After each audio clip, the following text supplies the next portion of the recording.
Gun park దగ్గర BRS ఎమ్మెల్యేలు ధర్నా చేస్తున్నారు. అసెంబ్లీ నుంచి పాదయాత్రగా గన్ పార్క్ వెళ్లారు ఎమ్మెల్యేలు. కడుపులో విషం కమెంట్స్ పై నిరసన వ్యక్తం చేస్తున్నారు. తీవ్ర అభ్యంతరాలు వ్యక్తమవుతున్నాయి. సభను కాంగ్రెస్ ఎల్పీ మీటింగ్ లా నడుపుతున్నారంటూ ఆగ్రహం వ్యక్తం చేశారు. స్పీకర్ తీరు సరిగా లేదంటూ బీఆర్ఎస్ ఎమ్మెల్యేలు ఆందోళన చేస్తున్నారు. ప్రజాస్వామ్యాన్ని కాపాడాలి అంటూ నినదిస్తున్నారు. ప్రస్తుతం హరీష్ రావు మాట్లాడుతున్నారు. లైవ్ లో చూద్దాం. శాసనసభ నడిపినటువంటి ఈరోజు తెలంగాణ శాసనసభ అంతా కూడా ఏకపక్షంగా ఒకే సైడు నడపడం పట్ల మా తీవ్రమైన నిరసన తెలియజేస్తూ ఈరోజు సభ నుంచి వాకౌట్ చేసి మేము బయటకు రావడం జరిగింది. ముఖ్యంగా ఈ శాసనసభ నడుస్తున్న తీరు పూర్తిగా ప్రజాస్వామ్య విలువలకు తిలోదకమిస్తూ శాసనసభ నియమ నిబంధనలను ఉల్లంఘిస్తూ ఈ సభ నడుపుతా ఉన్నారు. మొన్న బీఏసీ మీటింగ్ కు గంటన్నర సేపు ఆలస్యంగా వచ్చారు. మేమంతా పోయి కూర్చుంటే గంటన్నర దాకా బీఏసీ మీటింగ్ కు ప్రభుత్వం రాలే. బీఏసీ మీటింగ్ లో తీసుకున్న నిర్ణయాలు వేరు. ఈ రోజు శాసనసభలో బీఏసీ నిర్ణయాలని చెప్పి పెట్టింది పూర్తిగా వేరుగా పెట్టారు. బీఏసీలో 7 రోజులు అసెంబ్లీ నడుపుతామని, తర్వాత మళ్లీ బీఏసీ పెట్టి ఎన్ని రోజులు జరపాలో నిర్ణయిస్తామని బీఏసీలో నిర్ణయం జరిగింది.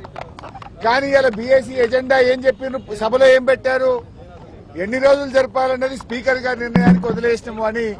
అంటే బీఏసీలో తీసుకున్న నిర్ణయాలను కూడా తప్పుదో పట్టిస్తూ సభను తప్పుదో పట్టించారు.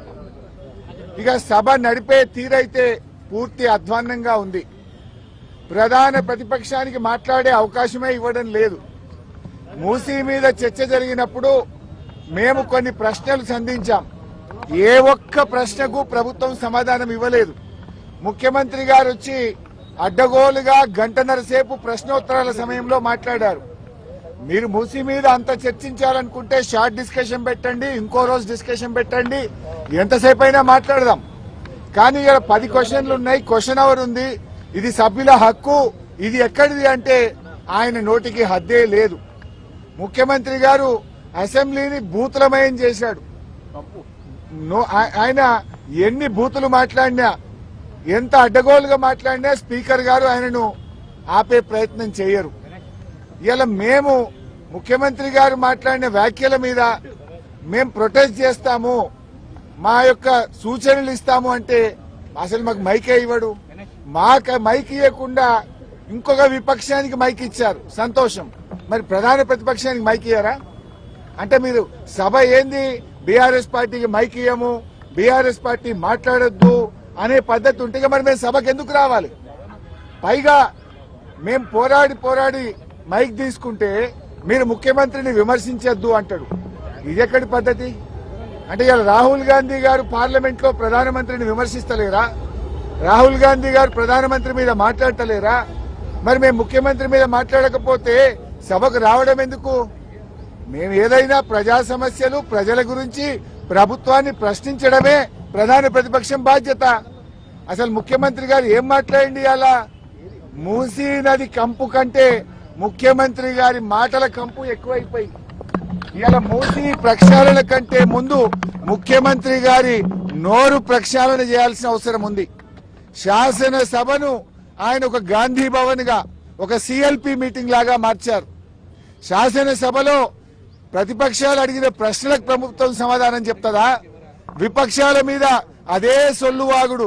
బయట మాట్లాడిందే, గాంధీ భవన్ లో మాట్లాడిందో, సిఎల్పి మీటింగ్ లో మాట్లాడిందే, పబ్లిక్ మీటింగ్ లో మాట్లాడిన సొల్లువాగుడే అసెంబ్లీలో వాగుతారా? దీనికోసమేనా అసెంబ్లీ సమావేశాలు పెట్టింది? నేను సూటిగా అడిగిన, మూసీకి తెచ్చే నీళ్లు కాళేశ్వరంలోని మల్లన్న సాగర్ ప్రాజెక్ట్ నుంచే తెస్తున్నారా అని అడిగాను. సమాధానం లేదు. మూసీకి మేము వ్యతిరేకం కాదు, మూసీలో పేదల ఇండ్ల కూల్చివేతకు వ్యతిరేకం. ఆ పేదలకు 2013 చట్టం ప్రకారంగా డబ్బులు ఇచ్చారా? ఇస్తే వివరాలు చెప్పండి అని అడిగాం. ₹1 ఇవ్వలేదు. వాళ్ళ ఇండ్లు కూలగొట్టి కేసీఆర్ గారు కట్టించిన డబుల్ బెడ్రూమ్లు ఇచ్చి పంపించారు. మేమేమో బాధ్యతాయుతంగా పేదల పక్షాన, ప్రజల పక్షాన మేము మాట్లాడాం. మేం మాట్లాడితే అడ్డగోలుగా ముఖ్యమంత్రి గారు మాట్లాడినరు. మూసీ ప్రక్షాళనకు నడుం బిగించిందే బీఆర్ఎస్. 32 ఎస్టీపీలు కట్టింది బీఆర్ఎస్. మరో 39 ఎస్టీపీలు కట్టడానికి అమృత్ ప్రాజెక్టులో ప్రతిపాదనలు పంపిందే బీఆర్ఎస్. వాటి గురించి మేము మాట్లాడినాం. కానీ రేవంత్ రెడ్డి గారు ఎంతసేపు ఎదుటి వాళ్ళ మీద బాడీ షేమింగ్, నువ్వు పొడుగెక్కున్నావు, నువ్వు అద్దాలు పెట్టుకున్నావు, ఏంది చిల్లర మాటలు, నువ్వు ముఖ్యమంత్రివా ఏమన్నా స్ట్రీట్ రౌడీవా? స్ట్రీట్ రౌడీలు కూడా నీకంటే మంచిగా మాట్లాడతారు. నువ్వు ఆ కేసీఆర్ గారి మీద పదే పదే చావు భాష కోరుకుంటావా? తెలంగాణ తెచ్చిన నాయకుడు, ప్రధాన ప్రతిపక్ష నాయకుడు, 10 ఏళ్లు ముఖ్యమంత్రిగా చేసిన కేసీఆర్ గారిని పట్టుకొని అడ్డగోలు మాటలు మాట్లాడతావు. నువ్వు ఒక తెలంగాణ ద్రోహివి, నువ్వు ఒక నీళ్ల ద్రోహివి. నువ్వు కేసీఆర్ గారి పట్ల అటువంటి భాష మాట్లాడడం చాలా తీవ్రంగా మేము ఖండిస్తా ఉన్నాం. రాహుల్ గాంధీ గారు పొద్దున్న లేస్తే రాజ్యాంగం చేతిలో పట్టుకొని తిరుగుతాడు. ఇక్కడేమో అసెంబ్లీలో రాజ్యాంగం ఖూనీ అవుతా ఉంది. ప్రధాన ప్రతిపక్షానికి మైకే ఇవ్వడం లేదు. అందువల్ల మేమందరం కూడా ఇక ఈ శాసనసభలో కూర్చున్న వేస్ట్, మైక్ ఇవ్వకుండా ముఖ్యమంత్రిని తిట్టద్దంటాడు. స్పీకర్ గారు ఆన్ రికార్డ్ అక్కడ కూర్చొని మీరు ముఖ్యమంత్రి గారి మీద విమర్శ చేయొద్దు అంటాడు. అనొచ్చా అట్లా స్పీకర్? ముఖ్యమంత్రి గారి మీద మీరు మాట్లాడితే మీ మైక్ కట్ చేస్తా అంటాడు. మరి మేము ఉండేందుకు అసెంబ్లీలా? స్పీకర్ గారి పక్షపాత వైఖరికి నిరసనగా ఈ శాసనసభ ఈ సెషన్ ను బీఆర్ఎస్ పార్టీ బహిష్కరించాలని నిర్ణయం తీసుకున్నది. స్పీకర్ గారు, మీరు సభలో అందరికీ సమాన హక్కులు కల్పించే బాధ్యత మీకు ఉంటది. మీరు మా దిక్కు చూడరు, మాకు మైక్ ఇయ్యరు. మేము ఒక అక్షరం మాట్లాడగానే మైక్ కట్ చేస్తారు. అంటే ముఖ్యమంత్రి గారు గంటన్నర మాట్లాడితే ఏముండదా? సభలో అందరికీ సమాన హక్కులు ఉంటాయి. ఆయన నోటికి అడ్డు అదుపు లేకుండా చిల్లర మాటలు, వ్యంగ్యంగా అడ్డగోలుగా రేవంత్ రెడ్డి మాట్లాడితే నువ్వు ఆపే ప్రయత్నం చేయవు. అన్ని సత్యదూరమైన అబద్దాలు మాట్లాడితే దాన్ని నువ్వు మాట్లాడవు. ఇవాళ అవినీతి గురించి మాట్లాడుతుండు.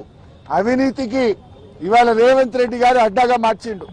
రాష్ట్రంలో ఎప్పుడు లేని ఇవాళ ఏ బిల్డింగ్ కు పర్మిషన్ రావాలన్నా, యూసీ ఇవ్వాలన్నా స్క్వేర్ ఫీట్ కు ఒక ఆర్ఆర్ ట్యాక్స్ పెట్టిండు.